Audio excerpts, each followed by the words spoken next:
Salam gars, siyaar naa leen, j'espère que vous allez bien. Bienvenue dans les débriefs de EA. Tey moo nekkoon 38e journée Premier League, 38e et dernière journée. Arsenal est sacré champion. Il y a eu beaucoup de surprises, il y a eu pas mal d'équipes yi ñu doon xaar ci quatre premiers yi gisuñu leen, am na ñu décevoir, am na ñu continuer ci seen méforme saison daaw bi extra. On va essayer de commenter ça. Tout d'abord, commençons par Arsenal. Arsenal moo nekk champion, ils l'ont mérité parce que ils ont travaillé pour être champion, quoi qu'on puisse dire. 3 dernières années yu mujj yi ba bii ils ont fait du chemin, ils ont recruté, ils ont travaillé te fay na leen finalement. 2 dernières années wala 3 dernières années yi si ay détails yi ndaw lañ doon ñàkkee championnat bi ren ji ils sont champions après 22 ans d'attente parce que Arsenal bi muy gëj a jël championnat bi c'était en 2004 avec la génération et les invincibles, les Vieira, les Dennis Bergkamp, Thierry Henry, etc. ak Arsène Wenger comme coach. Ren ils ont fini par être champions. C'est mérité parce que dañ ko liggéey. Arteta ñëw na ñu jox ko temps, il a acheté beaucoup de joueurs, il a investi. Moo tax mu fay ko tey. Félicitations à Arsenal. J'espère que dinañ maintenir cap bi. Guardiola va quitter City. Tey émotion la amoon. Bien vrai que je ne suis pas un adepte de Guardiola, mais tey sama xol tooy na parce que après 10 ans passés en Premier League am na lu bëri lu mu changé championnat bi. Xar kanamu championnat bi façon wu football championnat bi am na bëri lu mu ci changé, am na lu bëri lu mu ci contribuer lu ñu mënta wax. Il a tout remporté avec City. Il a tout remporté. Peut-être il aurait dû remporter plus de Ligue des Champions, mais en fait jël na ko quoi, jël na Ligue des Champions en 2023, même bu dee benn la dañ ko koy nangul jël na ko. Même man personnellement je trouve qu'il aurait dû faire mieux côté Ligue des Champions parce qu'il a carrément dominé la Premier League parce que def na fi 4 Premier League yi d'affilée lu fi kenn musul def. Battre na fi ay record. Il nous a gratifié de son savoir-faire footballistique. Indi na fi ay joueurs yu bëri yu ñu gis talent yu si mel ay Kevin De Bruyne, ay Bernardo Silva, façonné leen jàngal leen footballam. Il nous a montré de quoi était capable Rodri.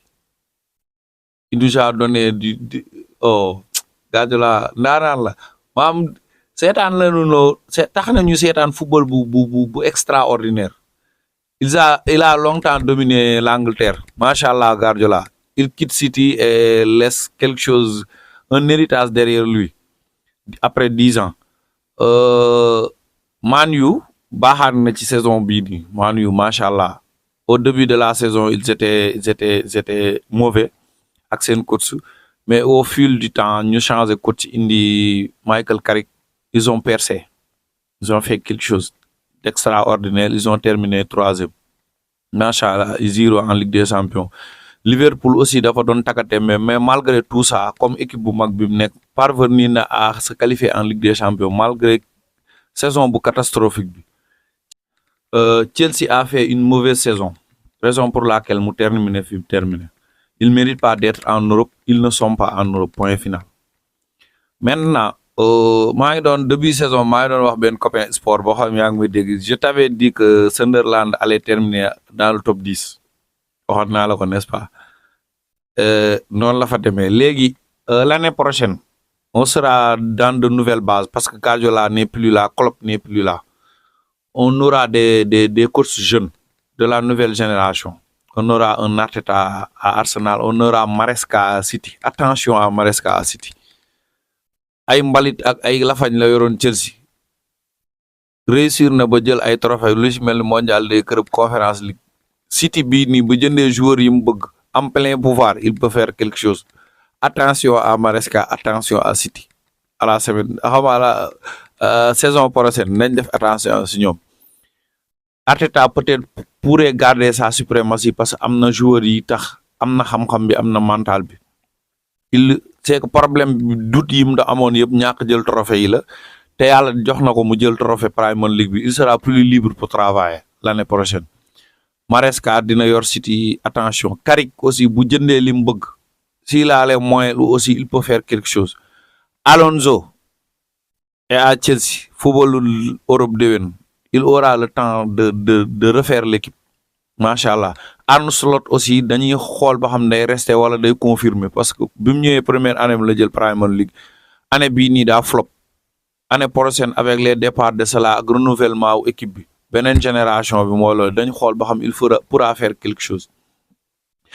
On est parti pour une belle saison l'année prochaine parce que y aura Maresca, y aura Arteta, y aura Alonso, y aura Carrick, mais aussi Arne Slot ak yeneen gars yi concurrents yi macha allah.